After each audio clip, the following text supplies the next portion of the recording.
Olá pessoal, tudo bem? Então, hoje a gente vai começar a falar das partes do texto dissertativo argumentativo. Para isso, a gente vai falar sobre as funções dessa parte do texto e vamos analisar a introdução de uma nota 1000 da redação do Enem. Vamos lá? Eu sou Rafaela Giordano e estou fazendo aqui esse vídeo para o projeto Vitrine Acadêmica.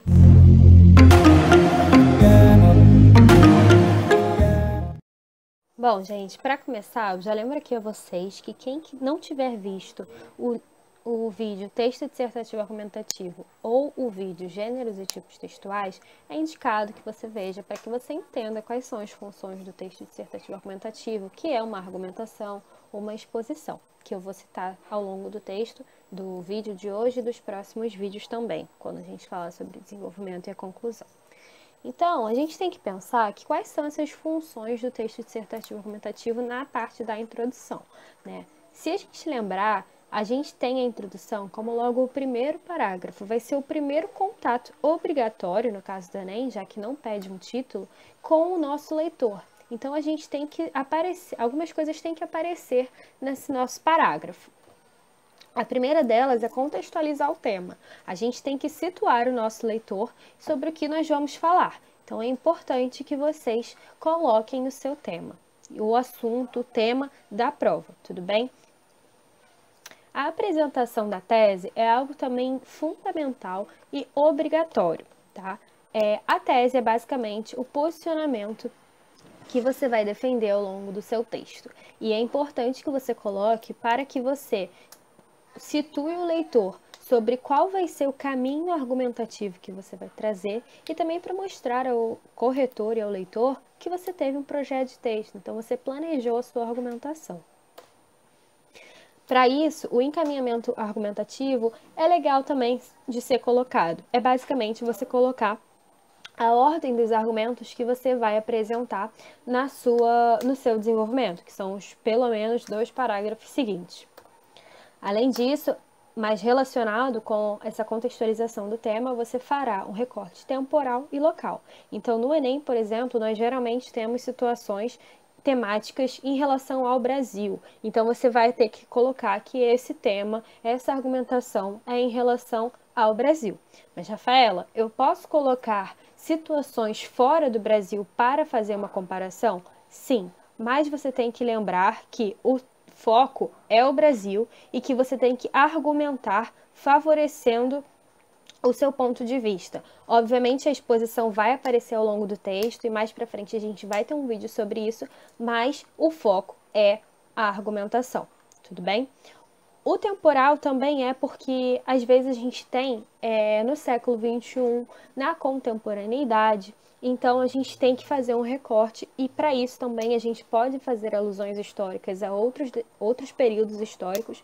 Então, por exemplo, a gente pode falar sobre o século XX, a gente pode falar sobre pré-história, história moderna, mas a gente tem que sempre trazer o leitor novamente para o recorte temporal que está sendo colocado pela banca, tá bom?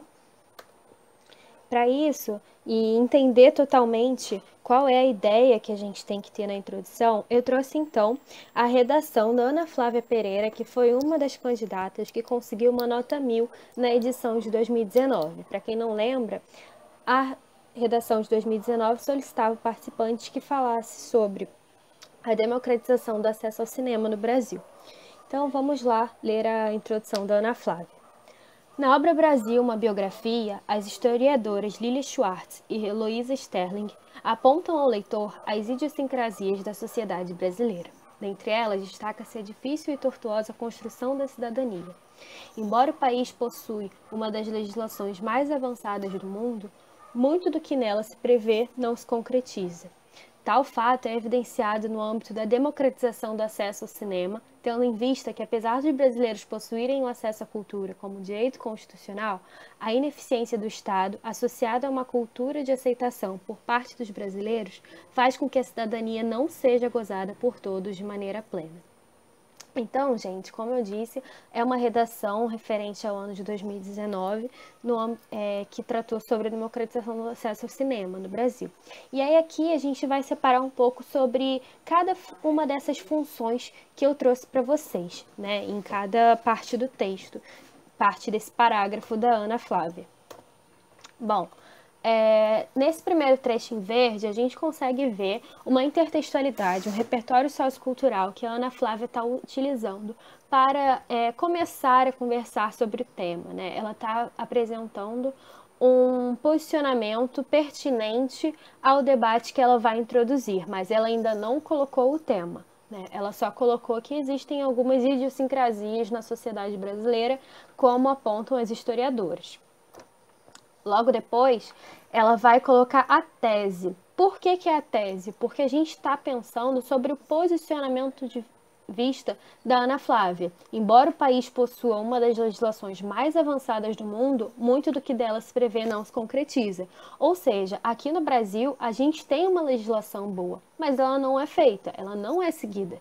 Então, por isso, a Ana Flávia vai argumentar. Tanto que uma ideia que a gente tem que pensar quando a gente está falando em ponto de vista é perguntar o porquê desse ponto de vista, que são coisas que elas vão responder. A Ana Flávia vai responder ao longo do seu texto e daqui a pouco na introdução ainda a gente vai conseguir ver o porquê. Tal fato é evidenciado no âmbito da democratização do acesso ao cinema. Bom, aí ela está oficialmente contextualizando o tema, fazendo um recorte que é pedido pela banca, né, do INEP, que é colocar o tema de forma integral. Ela não está tangenciando, não está colocando um assunto relacionado ao tema, ela está utilizando verdadeiramente, genuinamente, da frase tema, que é a democratização do acesso ao cinema. E a gente poderia se perguntar, né, poxa, mas ela não fez o recorte local. Mas é um equívoco, por quê? Ela começa falando sobre uma obra que está estudando o Brasil, que é um país, e ela também fala ali, tendo em vista que apesar dos brasileiros, então ela retifica sobre essa questão ser no Brasil, tudo bem? E aqui, para finalizar a introdução dela, ela fala sobre a ineficiência do Estado associada a uma cultura de executação por parte dos brasileiros, que faz com que a cidadania não seja gozada por todos de maneira plena. Aí a gente consegue ver quais são os argumentos, né, os porquês da questão da legislação que eu coloquei para vocês em rosa. E isso, a gente, quando for ler toda a redação da Ana Flávia, que está presente na cartilha organizada pelo Lucas Felp, e vocês conseguem achar de maneira super tranquila no Google, gratuitamente, vocês vão conseguir perceber que ela vai tratar justamente sobre esses dois pontos no desenvolvimento e mostra então ao leitor e ao corretor que ela teve um projeto de texto. Ela apresentou lá na introdução tudo que ela vai tratar ao longo do seu desenvolvimento. Então isso é muito benéfico para a sua competência 3.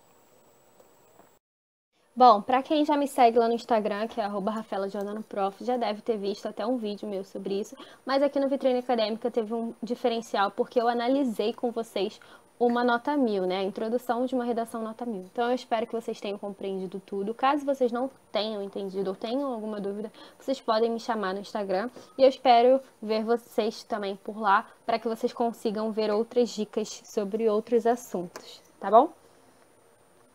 Não se esqueça de se inscrever no canal do Vitrine Acadêmica. A gente está liberando diariamente diversos vídeos para auxiliar os estudos para o Enem. Um grande abraço!